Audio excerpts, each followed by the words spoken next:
킹 리차드 같이 스포츠를 소재로 한 전기물 장르의 영화는 한계가 명확할 수밖에 없습니다. 우리는 이미 비너스 윌리엄스와 세레나 윌리엄스의 활약상을 잘 알고 있습니다. 물론 국내에서 그녀들의 아버지까지 제대로 알만한 사람들은 많지 않겠지만 우리는 이미 여러 국뽕 스포츠 스타들을 통하여 부모의 위대함을 목격하고 체험한 바 있습니다. 킹 리차드와 비슷한 류의 영화들은 이야기가 새로울 수 없고 플롯을 제대로 활용할 수가 없으며 캐릭터들을 깊이 있게 다룰 수가 없다는 치명적인 핸디캡을 갖게 됩니다.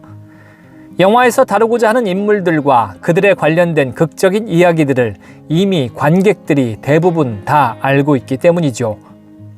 설령 모른다 해도 주인공의 최고의 결과물 정도는 다 알고 있기에 웬만한 영화적 기술이나 새로운 관점이 아니고서는 쉽게 관객들의 마음을 흔들 수 없을 것입니다. 킹 리차드 또한 마찬가지입니다. 그러나 결론부터 이야기하자면 킹 리차드는 우리의 마음을 흔드는 매력이 있는 영화입니다. 그렇다면 이 영화가 기술적으로 아주 뛰어나거나 전혀 새로운 관점을 보여주고 있을까요? 어떤 면에선 그렇습니다. 테니스 경기 장면을 실제 현장에서 관람하듯이 사실적으로 보여줄 수 있는 건 전적으로 영화적 기술의 발전을 대변합니다.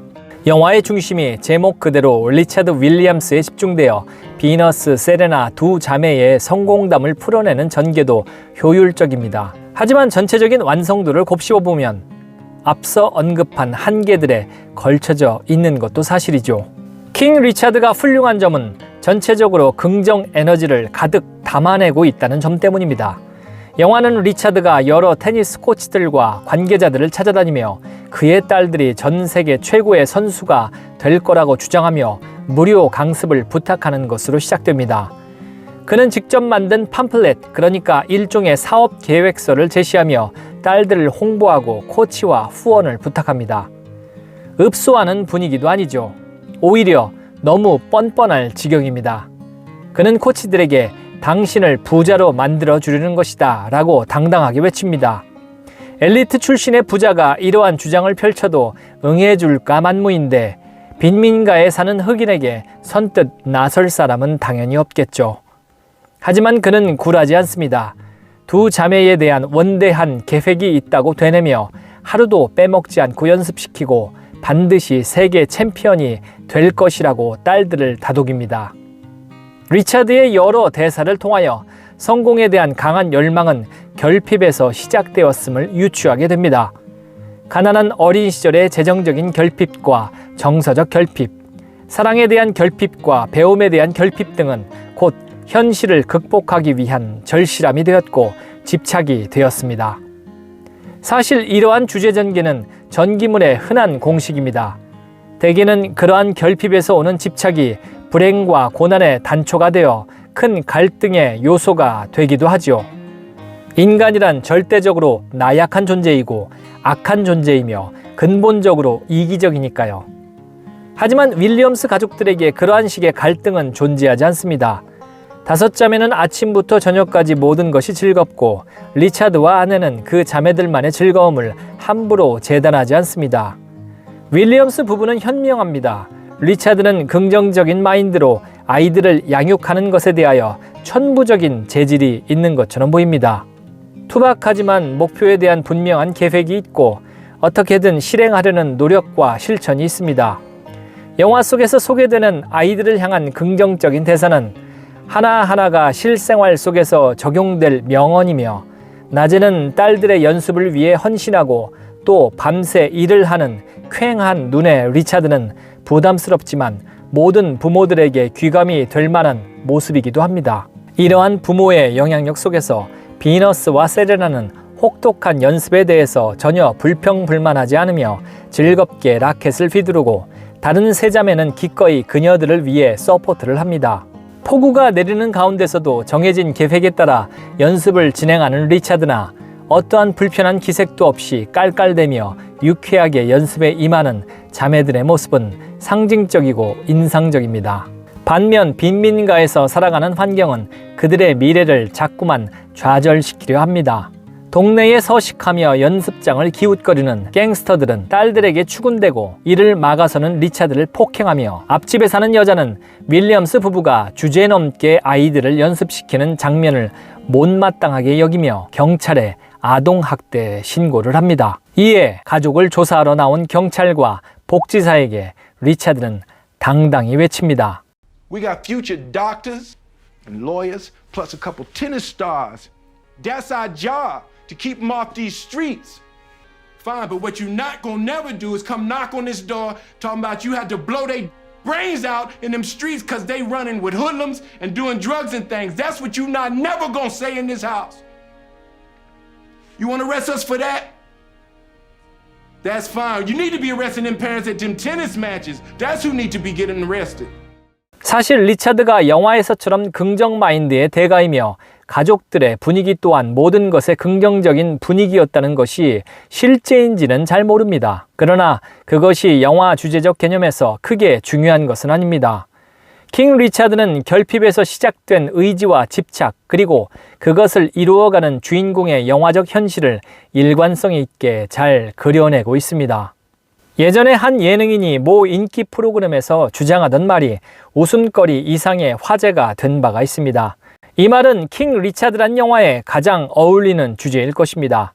리차드 윌리엄스 가족은 척박한 동네 환경에서 결코 길들여지지 않고 아직 전혀 보이지도 않는 미래를 강조하고 확신하며 오늘의 최선을 다합니다.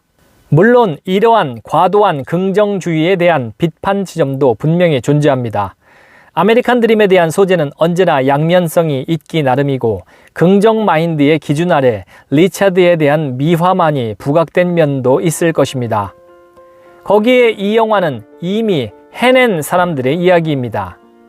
아니라 다를까 영화가 다 끝난 후 실제 리차드 윌리엄스의 육성이 자료 화면으로 나옵니다. 사람들은 비너스와 세레나를 기억하고 이렇게 말하겠죠. 그들이 해냈어. 나도 할 수 있어. 그러나 잊지 말아야 할 사실이 있습니다.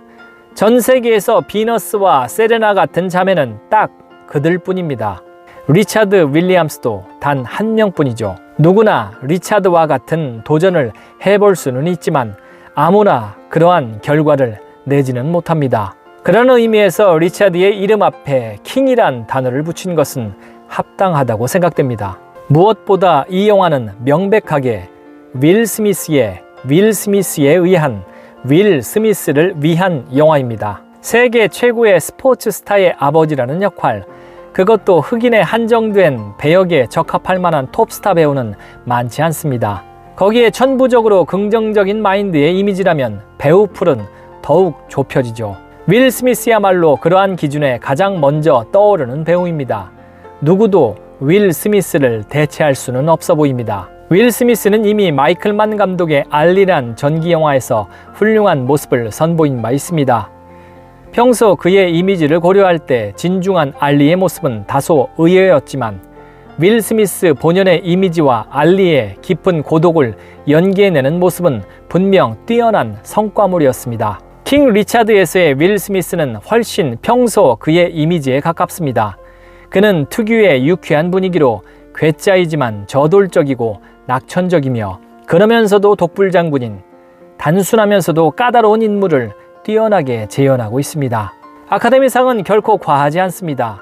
더구나 세계 전체가 여러 우울한 사건으로 인해 정서적으로 침체되어 있는 이 시점에 윌 스미스가 보여주는 긍정 에너지는 분명 기념비적인 연기로까지 칭할 만합니다. 그러나 모두 알다시피 그의 경솔한 감정 표현 하나가 파티의 케이크를 뒤엎어버렸습니다. 아이러니하게도 영화를 보면 처음 부분에 큰딸에게 추근대는 갱스터 흑인에게 리차드가 항해하다 맞는 장면이 나옵니다. 리차드는 몸을 한껏 웅크리고 모든 발길질을 감당하지요. 그리고 아무렇지도 않게 쓱 일어나 돌아갑니다. 영화 속 인물이 곧 그일 수는 없지만 실제 현실에서 그가 한 행동은 이 장면을 너무나 거리감 있게 만들어버렸습니다. 더구나 그는 어린 시절 아버지의 폭력에 시달렸다고 고백한 바 있었죠. 아카데미에서의 그 행위 하나가 모든 이슈와 성과적 가치를 집어삼켜버렸습니다. 그의 나무주연상 수상이 현실이 되었음에도 말이죠. 덴젤 워싱턴이 시상식 중간에 그에게 했다는 말처럼 인생 최고의 순간에 악마가 유혹했고 그는 넘어가 버렸습니다. 물론 영화와 현실을 동일시하거나 일원화할 수는 없습니다. 하지만 전 세계가 지켜보는 생방송 자리였던지라 임팩트가 커도 너무 컸지요. 윌 스미스의 그 경솔한 행동 하나로 말미암아 영화 특유의 긍정적 에너지가 반감되는 건 불가피해 보입니다. 그것이 이 영화의 가장 안타까운 지점입니다.